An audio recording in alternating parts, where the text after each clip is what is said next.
Hey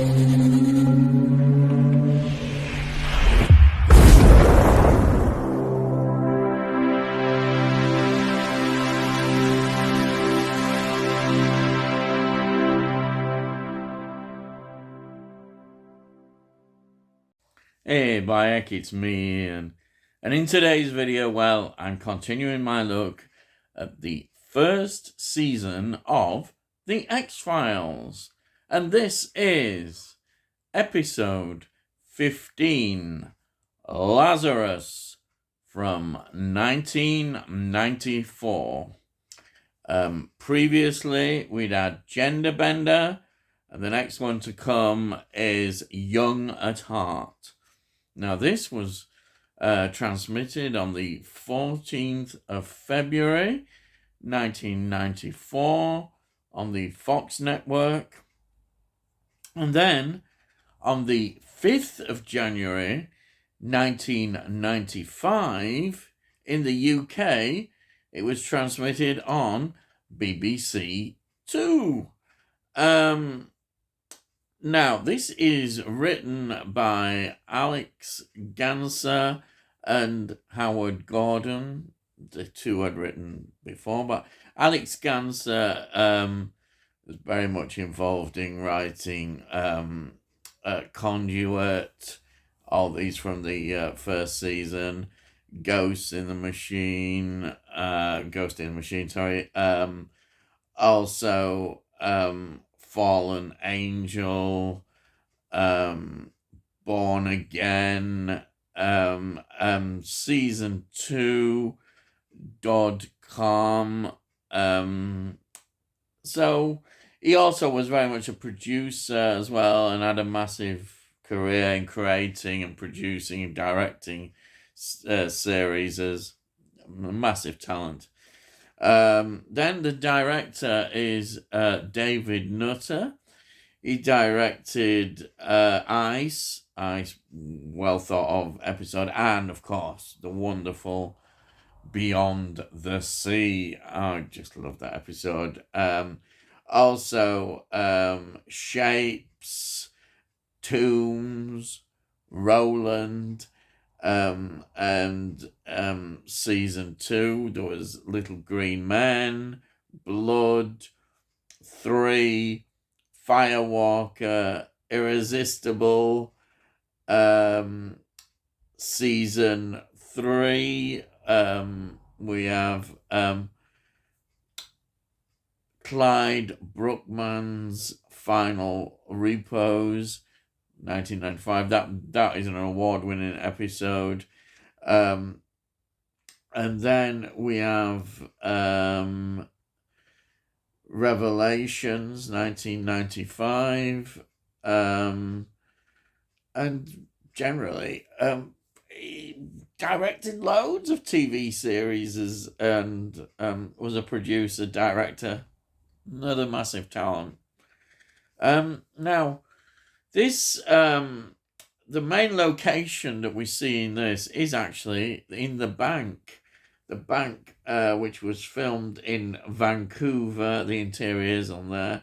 Also, some other scenes, interiors, also filmed in Vancouver. Again, they always look so good, these X-Files.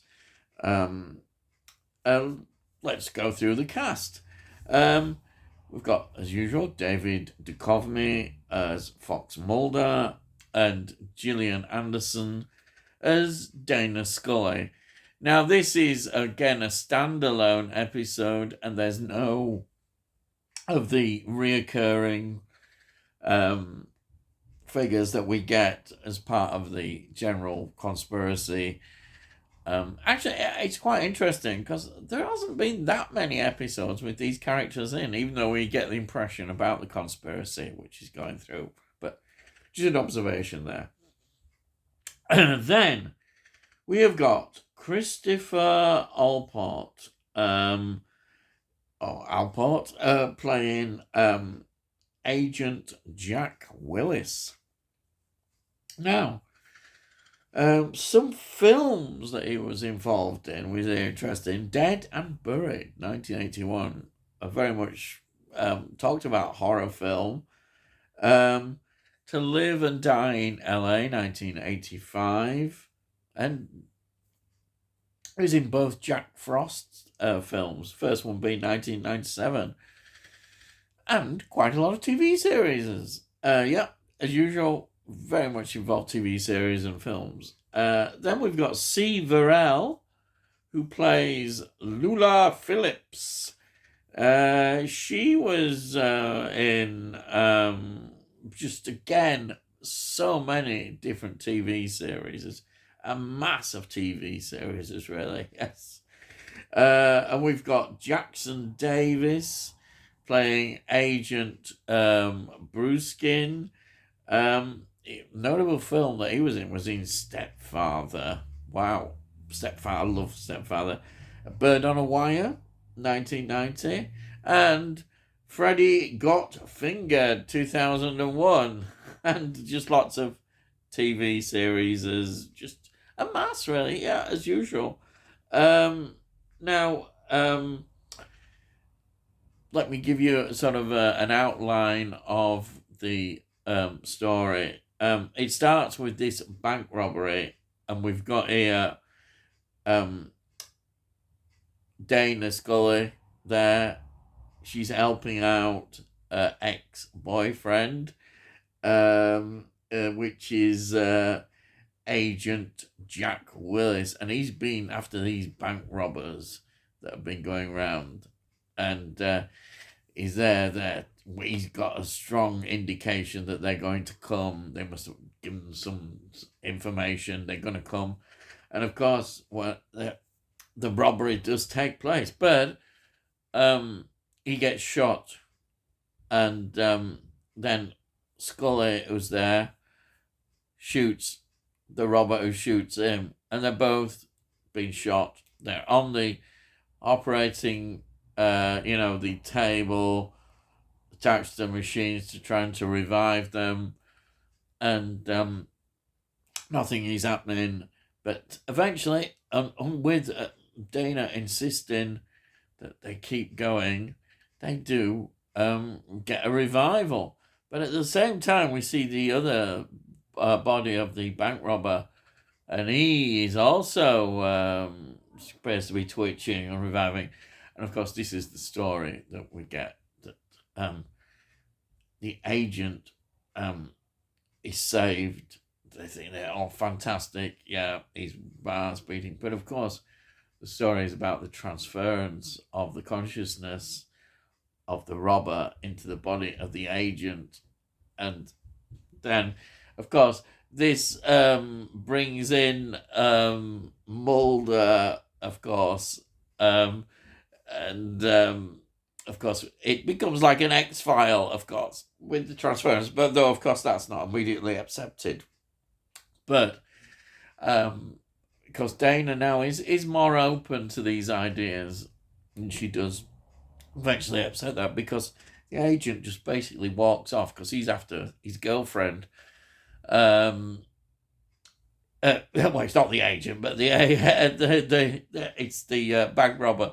But that's how all these sort of story unfolds in that direction, and it's very good. I think it's entertaining. I think because the last one we had, Gender Bender, seemed not quite as good. This one seems a much better script, and the performances from all the actors is really good. It works so well in many ways, and I found it very entertaining. It may not be up there as the greatest ones, but it's not. I think it's a good episode. Oh, as they say in these, it's a solid episode.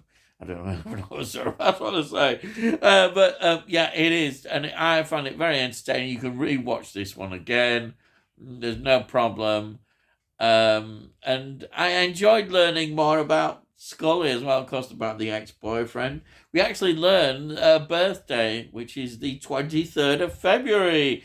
Yes, you're saying, but what about the year? Well, we don't find out the year until season 2, episode One Breath, where it's 1964. That's her birth, yes. She's a 60s child, hey. Yes, that's Dana Scully. I love these trivia bits, don't you? But I think, there are some really good scenes, and particularly the opening, the bank robbery is well. His impact is really outstanding, and I think it is good the whole way along. And I really enjoy it. As I said, I'm sounding like I'm repeating myself again here, Bayek. That's no new, isn't it? But yeah, I would highly recommend this. I say from the previous episode, this is a massive step up, and you can call it the standalone Monster of the Week episode, because we don't really get much about the ongoing conspiracy, but we learn a lot about Dana Scully again, and also Mulder's concern for her as well, that caring side that they have in their relationship is all there in this first season. It really is. It's really good to watch that build, and that's why this episode really does stand out in that sense, of the ongoing relationship between those two. And I enjoyed it for those reasons. It's a great episode. As I mentioned earlier, I just think it's interesting that we're not getting as many of the conspiracy onlines, the continuing story about the aliens. We haven't had that many episodes. Deep Throat hasn't been in that many, but it's interesting to see it develop. But overall, highly recommended this episode. I just loved it. That's all I can say, really. There's not much else to say about it. Here we are, as I normally show you. There it is. The box set within the big box set. Yes, the first season is here. And how wonderful. Really, so pleased watching these. And that's it, I think. So, if you're new to the channel, please subscribe, and we'll let you know when I put out the videos, and you can have a look at the playlist. Look at I've got one for the X-Files, so you can see all the reviews of the X-File episodes that I've done, and then you can see everything else that I've done. If you like this particular episode, please give it a like, because it gets it out onto YouTube, and hopefully other people might enjoy it, or perhaps they won't, or algorithms and all that stuff. And if you've got comments, please put your comments down. I love to read your comments. I always answer them. And it all costs notes, and you can't say fairer than that. Back you can't. So all I gotta say is, I'll see thee again.